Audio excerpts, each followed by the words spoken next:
Good evening, YouTubers. Welcome back into another edition of Astros Recap. It is Monday evening, 7:49 p.m., April the 4th. So, obviously, it's been about a month since I talked to you last, so to break things down very quickly. Again, not a whole lot of breaking news because a lot of this is sort of past. But lockout has ended. There will be a season this Thursday. So sort of getting excited for that, obviously. Some other things. Carlos Correa has been signed by the Minnesota Twins. I'm going to look at my phone here in a little bit. The deal he got. The Twins was sort of a surprising team. Obviously, the sort of teams dwindled. Potential teams like the Tigers, obviously, early on. Thinking the Yankees, the Rangers, but we were thinking more so Cubs a little bit.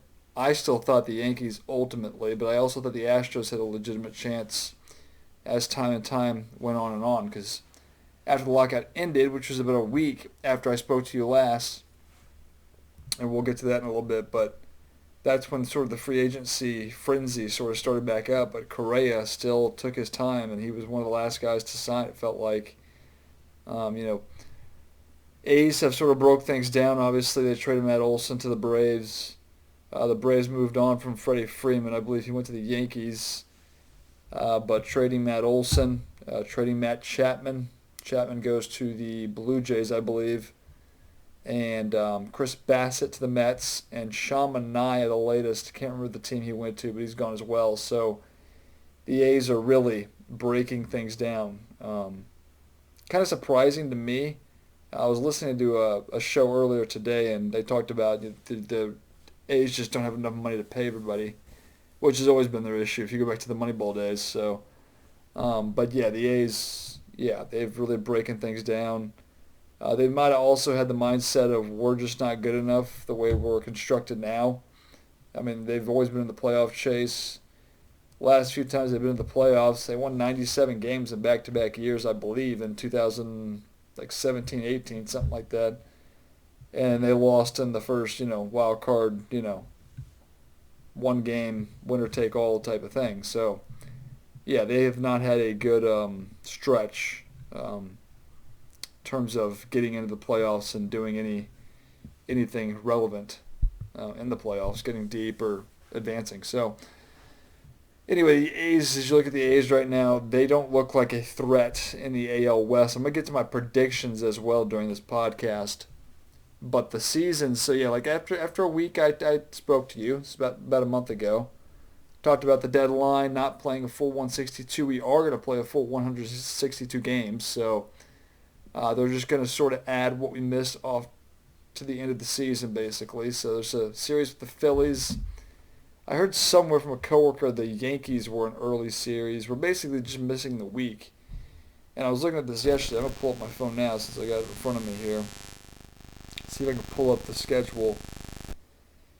But we go all the way into October 5th is our final game. So, and that ends on a Wednesday. Usually the season would end on a Sunday. They might mix in some double headers along the way. I don't know, but they're going to extend the season by a week, basically. I mean, it's what we missed. So, but it is nice to know you're playing a full 162, and everything should be, a little short in spring training, of course. So this sort of got the 2020 feel in terms of your spring training length, like 3 weeks. Hopefully we won't be dealing with injuries or anything like that, but that's always a possibility when you ramp up your players a little quicker. We talked about McCullers being out, so yeah, I'm sort of done. I'm done with Lance McCullers at this point in time. I just don't want to talk about him. He's out of sight, out of mind. Verlander's looked good. Yordan Alvarez has looked good. Dusty took about a week or whatever. Didn't play any of our starters for about a week as he wanted them to sort of gradually get into shape, I guess. Don't have a problem with that at all. But Verlander, who would be your opening day starter, that's not going to be the case. He's going to be pushed back. Again, as Verlander goes this year, we don't know what we'll get, but they're going to be cautious with him. They're going to give him more, days off in between starts. He's not going to be, after the Tommy John, people are cautious about the way they use these pitchers. It's just how it is. So I can't expect Verlander to just be back to his regular self. Obviously, hope he pitches well and everything, but we just can't sit there and expect Verlander to go with 7, 8 innings. I imagine that pitch count's going to be a big issue. Innings is going to be a big issue. And they're just going to try to give him more rest. Maybe skip him a few times in the rotation. We'll see how things work out there and how they sort of proceed with it. But that's sort of my expectation going into this. So Framber Valdez is getting the opening day start, which will be on Thursday, of course. I'm curious to see what he has. Obviously, Valdez was good for us in 2020. He was the ace. In 2021, he was good until they cracked down on the foreign substance policy. So I don't know what to expect. I don't know how our rotation shakes out. I imagine Luis Garcia somewhere in there. The only thing I really know at this point is Valdez is starting opening day. So Framber Valdez, yeah. Thursday, I imagine Luis Garcia, Jose Urquidy is in there somewhere.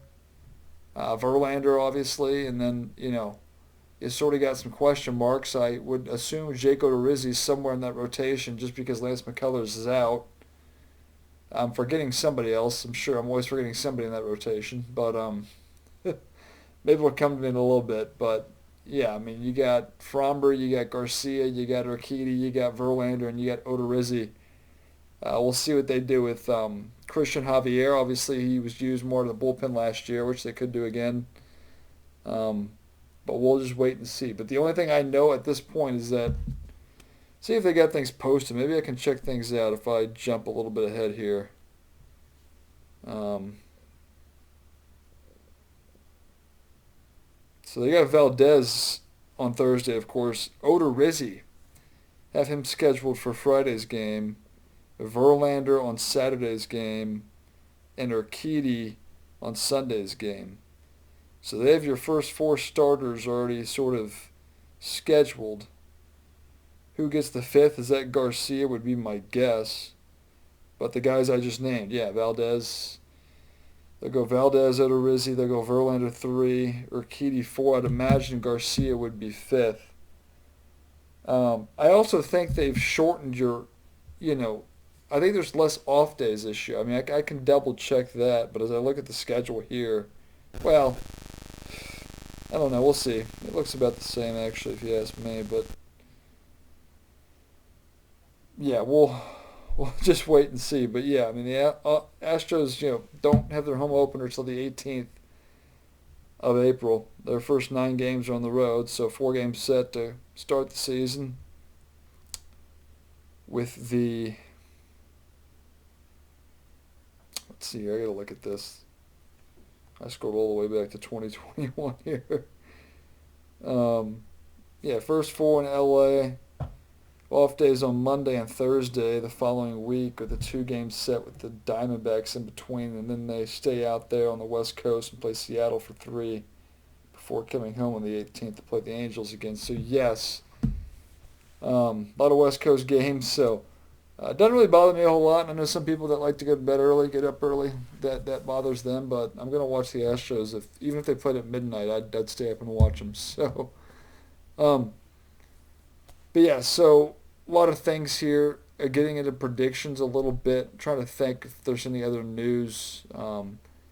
Obviously, there has been a lot of signings, things like that. It's hard for me to go through all of them. There was a lot going down, obviously, after the lockout ended. I didn't want to look up Carlos Correa's contract here for you real quick. The team, it was only 3 years, so the Twins was a little shocker. Didn't expect that.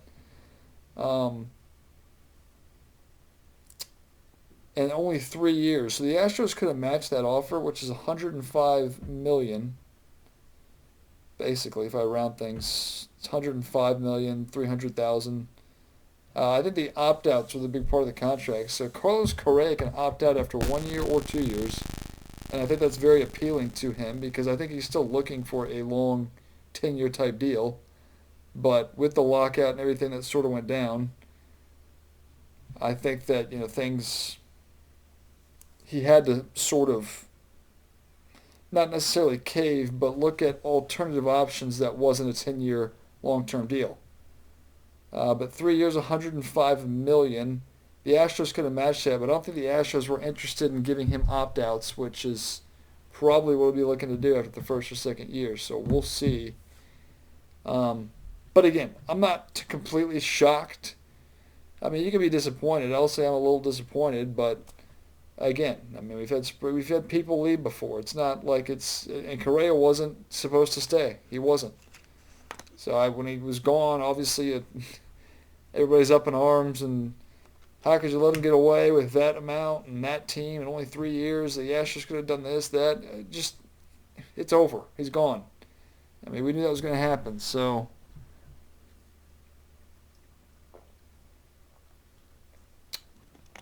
and the Astros didn't go out. Story got signed by I don't know who, but he's gone and off the market. So, Jeremy Pena is the guy they'll be leaning on. So we'll see. There's been a lot of high talk about Pena. I don't know how good he'll be, or apparently, what I've heard is he's good defensively, but hopefully he can develop and become better as a hitter. We'll wait and see, but yeah. Astros didn't do a whole lot. Obviously, Hector Neris and re-signing Verlander were the two big sort of the things they did. They also added a left-handed reliever, Adam Morgan, I believe is his name. Don't know anything about him. We'll wait and see there. Obviously, Blake Taylor, not a huge fan there. But bullpen-wise, guy I don't think I brought up in my last podcast was Pedro Baez, because he's a guy that you just forget about because he had I think he came in one game last year, late in the year.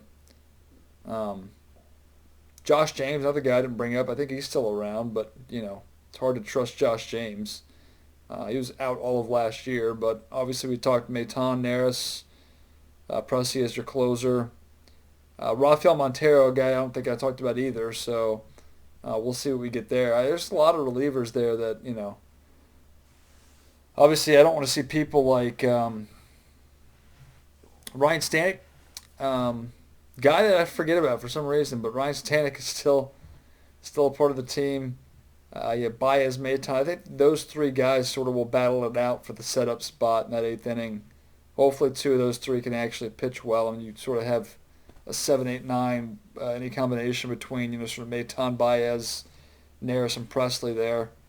Hopefully all four work out. I mean, Presley's your closer. I don't think there's any question there, but the other three guys, we'll sort of wait and see.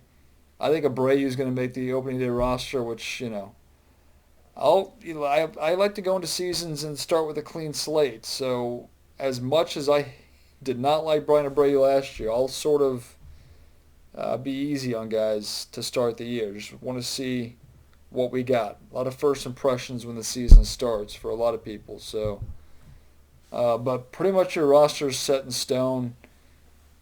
I guess I could go through that as well. I think it's 26 guys. 26 guys. So let me see if I can actually just go through this real quick. All right. Position player-wise, you know what? Actually, let me start pitchers. And I just named 4 of the starters, which was Valdez, Odorizzi, Verlander, Urquidy. I'll throw Garcia in there. I'll throw Javier in there. Blake Taylor. Rafael Montero. Phil Maton. Pedro Baez.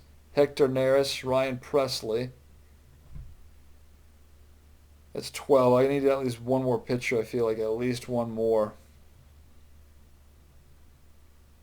Let's see. I named the 4. Garcia the 5th. Did I say Javier? Javier. Montero. Taylor. Blake Taylor. Baez. Thinking here. Neris. Pedro Baez, Hector Neris, Phil Maton, Ryan Stanek, don't forget him, Ryan Presley. That brings you up to 13 relievers. So we'll keep that there for now. 13 relievers. If I move to position players, obviously Martin Maldonado, Jason Castro puts you at 15. Yuli Gurriel, Jose Altuve, Jeremy Pena, Alex Bregman, that's 19. Elimines Diaz, I think he's still there, that'd be 20. Outfielders, you've got Michael Brantley, you've got Chas McCormick, you have Jose Siri, you have Kyle Tucker, you also have Yordan Alvarez. It's 25 there. So if you're looking at one more, whether they go pitcher or reliever, I got you 25. It's not that bad. I'm pretty confident those 25 people are on the roster. They probably go with another outfielder. Diaz can do that. Diaz can really play anywhere you want him to. So I feel like I'm forgetting somebody. I feel like obvious, but I mean, I named 25. I'm pretty sure on those 25. I can, obviously, on Sunday when I get back at it here, I can definitely um, fill you in on what I missed and where things are. Um, but I'm just sort of looking at, I don't know what I'm looking at actually. I was going to look at something, I forgot. Anyway, so yeah. Sort of roster-wise, the way things shake out there for now. Yeah, yeah. Adam Morgan, if they want another lefty, they could go 14 pitchers and have Adam Morgan be the other lefty, but we'll wait and see there. Prediction-wise, all right, so I'll start sort of in the National League. Getting some updates here, so I'm looking. But I start in the National League. We'll start in the East, where you have the Marlins, obviously, who will probably finish last. You have the Mets, you have the Nationals, you have the Braves, and you have the Phillies. So, obviously the Braves, reigning World Series champions, I'd probably pick them to win the division. Although I think that they could have a wild card team. Let's not forget there's 3 wild card teams. So I'd probably give the Mets a decent shot there. Obviously the Nationals broke things down. They're not going to be any good. The Marlins, don't expect them to be good. The Phillies, even though the Phillies have all these talented players, they always find a way not to be better than 500. So I'm not going to pick the Phillies until proven otherwise. But yeah, I think that the Braves probably win that division. I'd say the Mets probably make a wild card spot there. In the Central, I do think it'll be the Brewers. The Brewers have proven that they're the best team there. I don't think the division is necessarily extremely tough. I think Brewers won like 90, 95, 96 games last year, something like that. So, I mean, the Brewers were a good team, but I think they win that division. And I don't think it's going to be really close.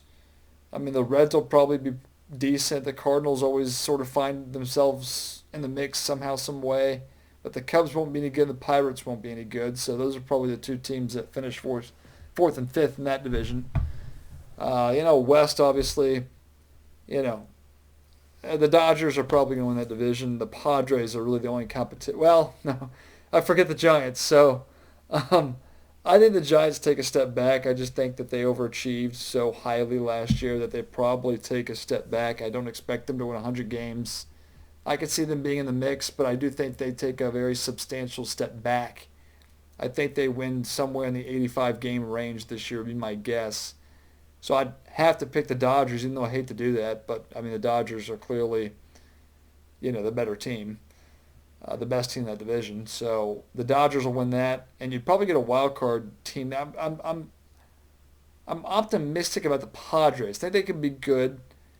They got to stay healthy. I mean, they have a better head manager in Bob Melvin, obviously. But I need 2 more wild card teams, don't I? So... So yeah, if I got the Braves, I got the Brewers, and I got the Dodgers winning those divisions, I'd probably... Diamondbacks or Rockies won't be any good. I don't think so. Obviously, the D-backs won't be good. The Rockies are sort of in that same boat. Trying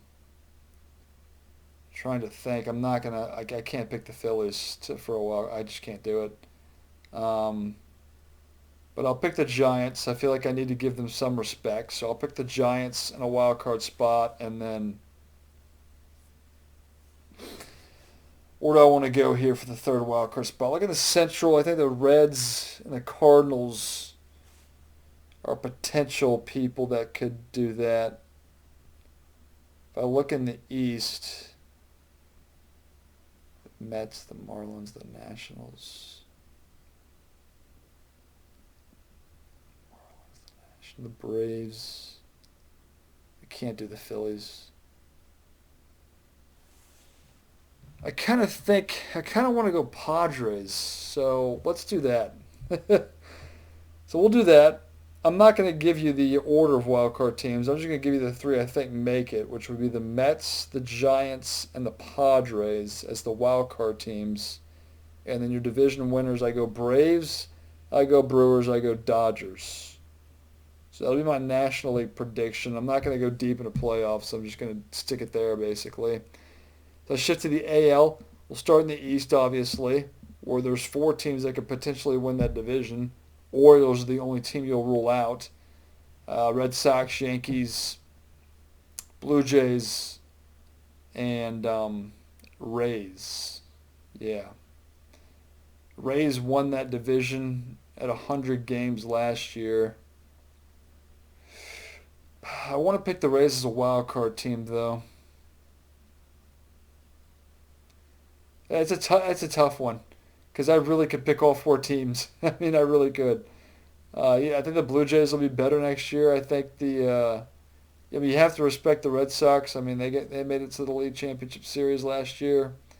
Um, Obviously, the Yankees lost in the wild card game last year. That's a tough division, but I got to go with something there. So, um, I think the Red Sox take a step back. I think they overachieved last year, so I'm gonna throw the Red Sox out. Obviously, the Orioles out. So if I narrow things down,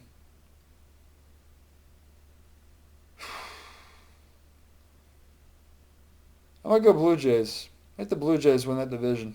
I really do. Added Matt Chapman. I think they made some other moves. But I'm going to go Blue Jays. I'm going to go Yankees win a wild card spot there. Just because whether you hate it or like it, the Yankees, it's better when they're in the playoffs, especially for the Astros' sake because they always beat them. But I think the Yankees will make a playoff, a wild card spot. And I'm probably going to say the Rays also make a wild card spot. But I'll keep the Red Sox out, and I'll keep the Orioles out. So I already got two wild card spots with the Rays or the Yankees and the Rays. But that's a tough one. I don't know if I trust the Blue Jays. I just feel like the Blue Jays and the Padres are the teams that have the talent, just haven't really put things together. It hasn't shown up in the win-loss record quite yet. As I shift to the Central, obviously the White Sox, that's an easy one. They're head and shoulders above everybody else. I don't really think there's a close second in that division either. There wasn't last year, but it's not like the Indians. I think the Twins could be decent. I mean, the Twins added, they got rid of, Josh Donaldson. This is something, another move. Josh Donaldson, traded him away to the Yankees. And they got Gary Sanchez back. Carlos Correa, we'll see.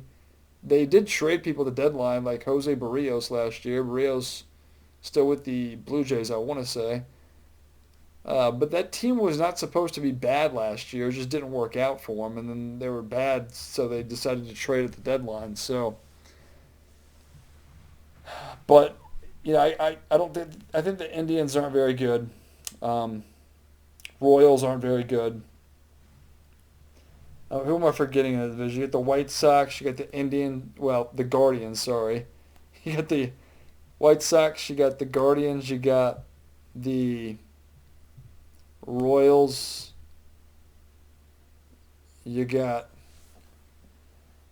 God, that's when things get tough for me. Tigers. Tigers are an interesting team. Tigers are a very interesting team. Who else am I forgetting in the division? Indians, Tigers, Royals, White Sox. No, I said it wrong again, didn't I? White Sox, Guardians, Tigers, Royals. Who am I forgetting? If you're watching this video, you're probably screaming at the team right now. It's just not coming. The Twins. Wait. Hold on. Yeah, Twins. All right. White Sox, Guardians, Royals, Twins, Tigers. Yes, that's it. Okay.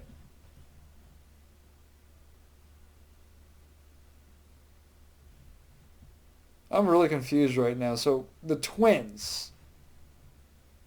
Twins are the team that I think could be decent. I don't know if I said that earlier. I'm sort of confusing myself. I don't know. But the Twins, yes, I think can be. That's the team that got Carlos Correa. That's the team that I think could be decent. And this doesn't really have a lot to do with Correa, although he makes the team better.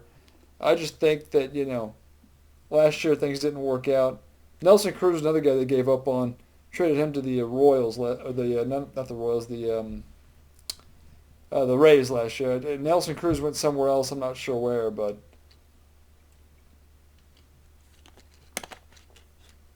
I still think the White Sox win that division. I think they win it pretty easily. Moving to the West, obviously, I think the Astros are the best team there. I don't think they run away and hide like they have in previous years, that division. I think that there's some competition there. Let's not forget the Mariners were second last year. The A's probably fall, but I'll never doubt the A's. The Rangers are better. I think the worst team in the division is probably...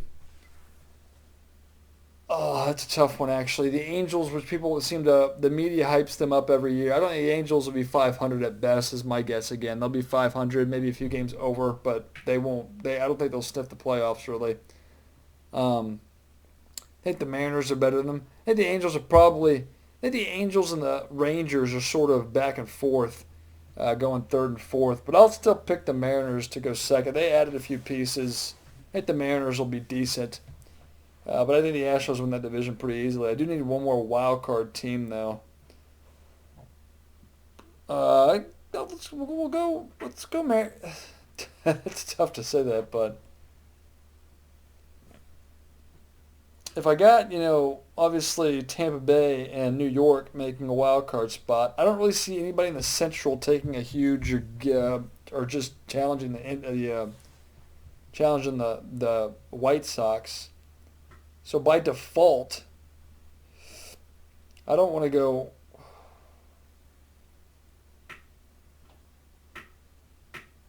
I'm really going on a limb picking the Blue Jays. I keep thinking about that, but I got to stick with it. Let's see. Let's think. Let's go Mariners. I'm gonna go Mariners as another wild card team. So there you have it. AL. We'll go Blue Jays winning the East. We'll go White Sox winning the Central, Astros winning the West. Wildcard teams, no particular order here, will be the Yankees, the Rays, and the Mariners. In the NL, just to recap real quick, we will have the Braves winning the East. We'll have the Brewers winning the Central. We'll have the Dodgers winning the West. Your wildcard teams there are the Mets.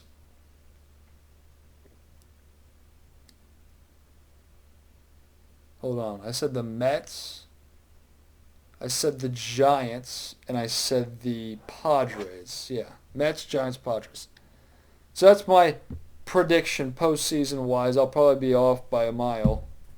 But that's what I'm going to go with. And I'm at, what am I at? 28, 29 minutes here. So we'll wrap things up.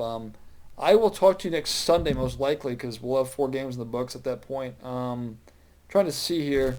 Sunday's always tough. I still work my weekend job at the radio station. So if there's an off day Monday, you'll see me a lot during that as well. But the Astros do not. Let me see here. They do have an off day Monday. So the 11th might be a better day for me to actually get on and talk a little bit. So I'll probably be aiming for that most likely Monday. The Astros have off days Mondays. That's probably when I'll be talking. Obviously, that's not always the case. In fact, the 3 weeks after that, they work on Mondays. So, anyway, I'm at almost 30 minutes here. I'll wrap things up there. Again, like the video, share it with your friends. I'd love to hear your comments. Do you have predictions? Anything I missed out on? Love to hear your thoughts hit that like button, share it with your friend, all the good stuff there is to do there on YouTube. And I will talk to you again on Monday the 11th. But let's get psyched. Thursday's a special day for me. But yeah, anyway, wrap things up there, and we'll see you next time.